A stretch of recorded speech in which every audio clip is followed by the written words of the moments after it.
For the first time ever, Nigeria will not be at a Women's World Cup. The Super Falcons have failed to qualify for the tournament in Brazil in 2027. Nigeria has been at every Women's World Cup since the competition began. The team has won the African Championship 10 times. But they won't be in Brazil.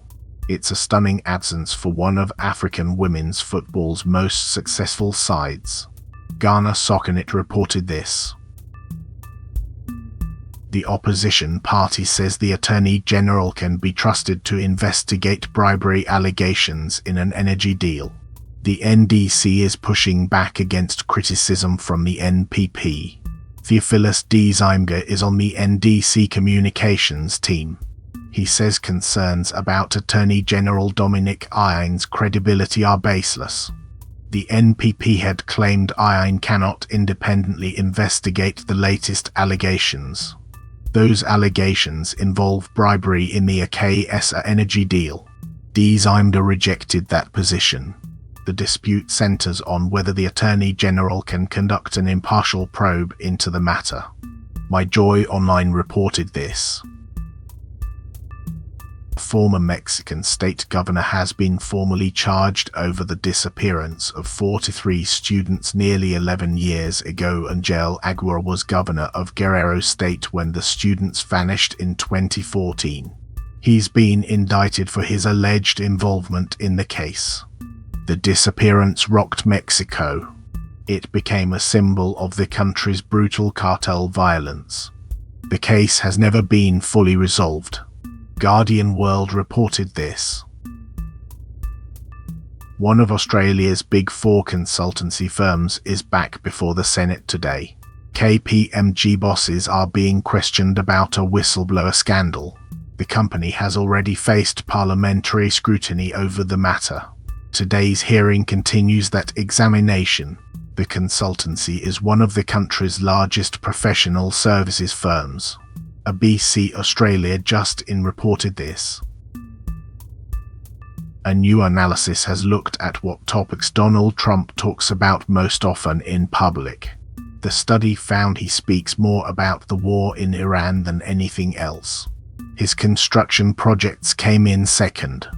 Those two subjects get more attention from him than immigration or the economy. Both of those issues have been central to his political campaigns in the past. The analysis tracked his public statements over recent months. It shows a shift in what the former president chooses to emphasize when he addresses supporters and the media. Independent reported this.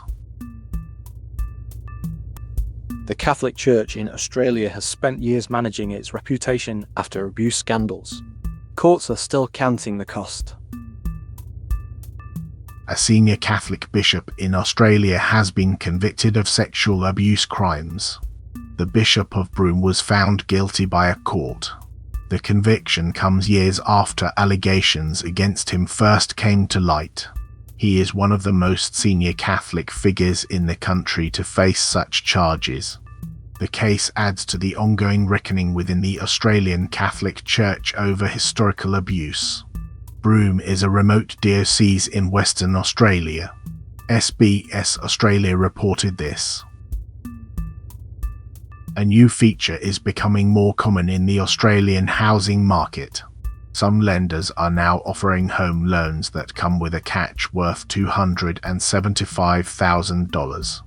Borrowers are being warned about what one expert calls short-term gain followed by long-term pain. The feature is growing in popularity despite the significant financial threshold attached to it. The expert caution suggests buyers need to look beyond immediate benefits. What seems attractive now could create problems down the track.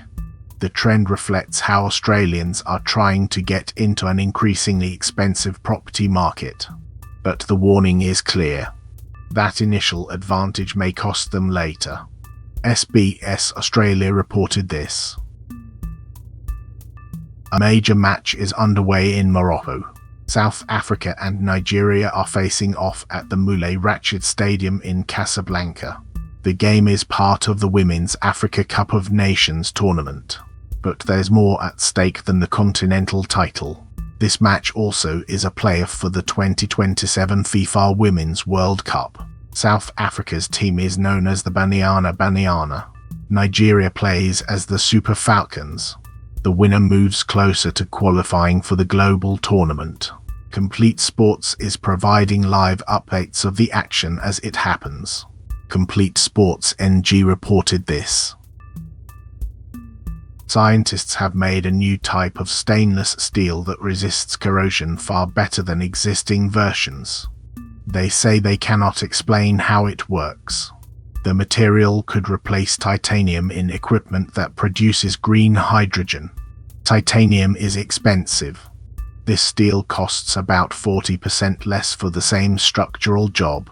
Green hydrogen is made by splitting water using renewable electricity.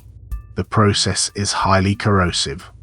That's why manufacturers currently use titanium, even though it drives up costs.